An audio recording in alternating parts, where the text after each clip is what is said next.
4อาร์เซนอลเปิดบ้านพบกับนอตติงแฮมฟอเรสต์ป้าไม้ใบเขี้ยวในที่สุดพรีเมียร์ลีกก็กลับมาเตะกันอีกทีหนึ่งในนาที4หลังจากที่พักแบงค์ทีมชาติไปโดยคู่เปิดสนามในมือนี้เวลา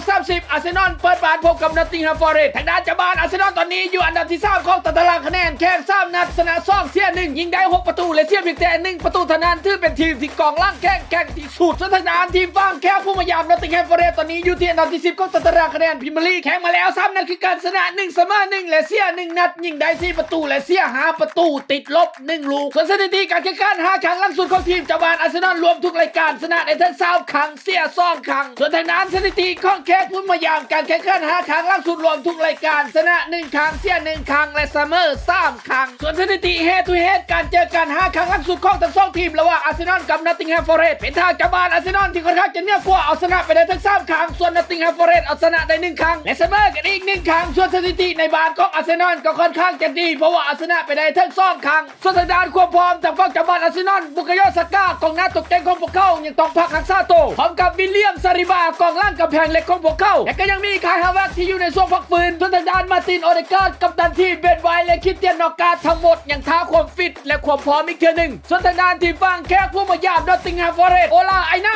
กองล่างตกแต่งของพวกเขายังต้องได้ท้าเช็คอาการความฟิตเช่นกันและที่สำคัญอเล็กซานเดอร์ซินเซนโกจะบ่สามารถลงลิ้นให้กับนอตติงแฮมฟอเรสต์ในเกมพบกับต้นสังกัดอาร์เซนอลได้คาดการณ์11ผู้เล่นตัวจริงเจ้าบ้านอาร์เซนอลแฟนๆน่าจะได้ยินข่าวดีเอเซ่น่าจะได้ลงเป็นตัวจริงประสานงานกับวิกโตโยเคเรสและมาดูเอเก้ส่วนทางด้านทีมฝั่งแขกผู้มายามนอตติงแฮมฟอเรสต์ทั้งจะเปลี่ยนโค้ชใหม่แต่บอกได้เลยว่าน่าจะตัดเต็มใส่กันอย่างแน่นอนโดยการส่งบูทของหน้าตัวเปาลงมาประสานงานกับฮัสซันโอดอยกิฟไวและเอนดรอยและหลังจากการบังสถิติความน่าจะเป็นไปได้และคุ้มกำลังของนักเตะทั้งสองฝั่งบวกกับทางเจ้าบ้านอาร์เซนอลที่ได้ลิ้นในบ้านคาดการณ์ว่าคืนนี้เจ้าบ้านอาร์เซนอลน่าจะมีใส่สกอร์ที่ขาดอาร์เซนอลเอาชนะนอตติงแฮมฟอเรสต์ไปได้